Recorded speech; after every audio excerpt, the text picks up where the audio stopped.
欢迎来到巴巴娱乐呀频道，请订阅频道，所以大家不要错过当天最热门的新闻。我们今天的时事通讯包括以下内容：肖战杨紫余生上线3天，播放量破6亿，口碑两极分化，有3个问题不容忽视。究竟哪部剧能成功解救6月陷入剧荒的观众？当然是湖南卫视高调来袭的余生，请多指教了。这部剧已经杀青快3年了，粉丝盼星星盼月亮，终于等到了。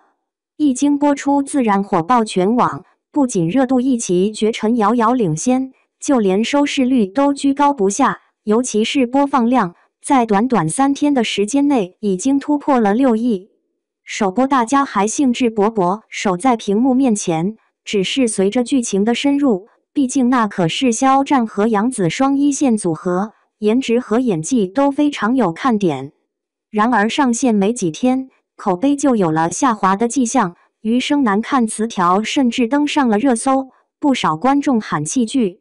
客观来讲，余生因为积压时间比较长，播出能获得不错的效果，更大的原因是人保戏。当然夸赞也是有的，大家的热情非常高涨，也磕糖磕得不亦乐乎。整体来说，它的优点和缺点都非常明显，让我们来看看里面有哪些不容忽视的问题。1. 人物设定过时，字幕处理潦草，影响观感。先从视觉效果来说，除了演员的颜值撑着，观众感受不到制作班底的用心，一眼就能看出磨皮，而且滤镜的加入显得演员太白了，没有真实感。而且人物设定非常老套，主 CP 是在校大学生和非常有实力的医生，一个主修大提琴却还是搞不好专业，回家被父亲说也根本理解不了，还激发矛盾。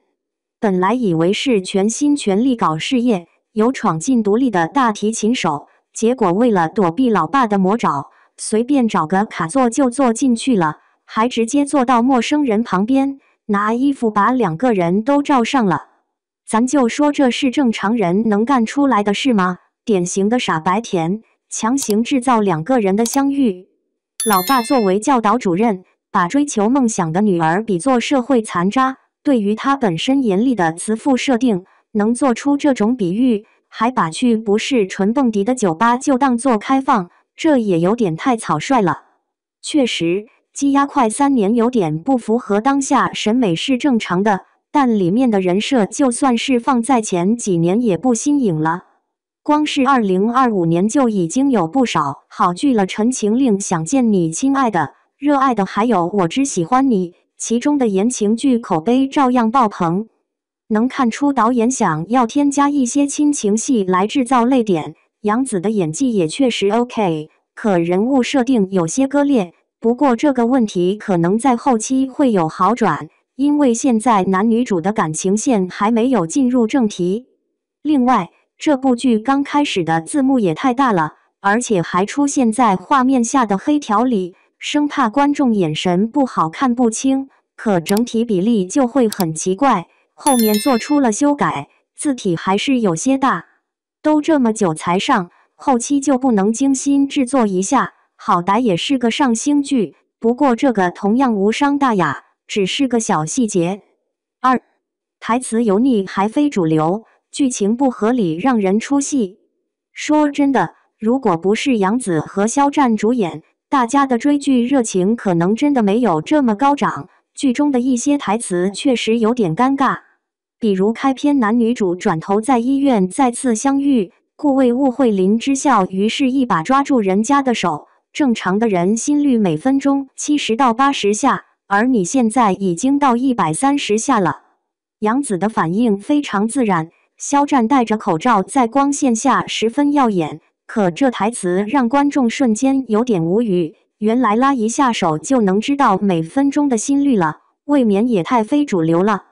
另一边的副 CP 是一对每天就吃喝玩乐，感情经验非常丰富的男女，他们好像是海王与海后的对抗，男二势必要拿下女二，但同时还是会有女孩打视频叫他顾肖哥哥。某天晚上，男二在酒吧社交群里发了女二的照片，以寻求他的踪迹。看到男二恰好坐到了身边，女二有点惊讶，问他怎么知道自己在这。他当然不会实话实说了，男二只是浅笑一下，然后擦了擦女二的嘴角，说道：“这可能就是上天的安排吧。”救命！男二女二的颜值真的好可斯腾里的沈银灯与酷似韩星的男二同屏出镜太养眼了，但他们说出来的台词有一点点油腻，让想要磕 CP 的心戛然而止。另外，女主的一系列操作有些迷惑，顾医生明明不是自己父亲的主治医生，他居然跳过去找别的医生给自己父亲做手术，想想就很尴尬。对于严医生、林家还有顾医生三方都不是什么好事，而且顾医生都说自己不想做手术，他还找到人家办公室里打扰他工作。不仅如此，买了点乱七八糟的东西公然带进去，还一直叽叽喳喳，有水果，有防脱洗发水，又送男人的加油站。虽说杨紫演出来的效果不错，但也抵不住剧情离谱。自己的父亲胃癌晚期，女儿送其他医生防脱洗发水，求不做手术的人做手术，并说加油。屏幕前的观众不禁缓缓打出一个问号。3. 杨紫肖战演技在线，可剧集没达到网友预期。作为路人观众，在看剧过程还是暗戳戳替两位演员可惜。摘掉粉丝滤镜，杨紫的演技绝对是90后的扛把子。肖战在转型的 idol 中也属于中上乘，而且在看的过程中，在林之孝悲痛的时候，观众代入感很深，最亲的人突生变故，任谁一时之间都承受不了。可奈何人家不一会就能跟着医生屁股后面穷追不舍，死缠烂打，还在顾魏面前扬言你要不喜欢那些，你告诉我你喜欢什么，我去给你买不就行了。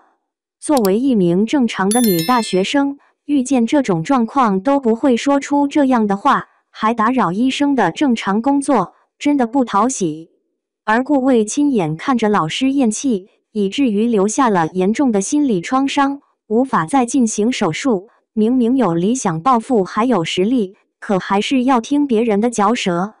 他独独对林之孝一家特别上心，不是自己的患者还拿着单子去找同事辩论，都是重点医院的医生，这么做好像多少有点不妥。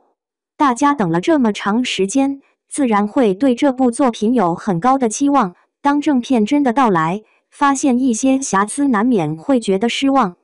收视率虽然是卫视第一，但对于破1都稀松平常的湖南卫视来说，余生的数据本来可以更高，况且他的阵容真的不错。但我们还是应该给余生多一些空间。现在仅仅放出4集，男女主的感情线刚有了点苗头，后面会有更多温馨好笑的互动，不过还是有虐点的出现。你喜欢这部剧吗？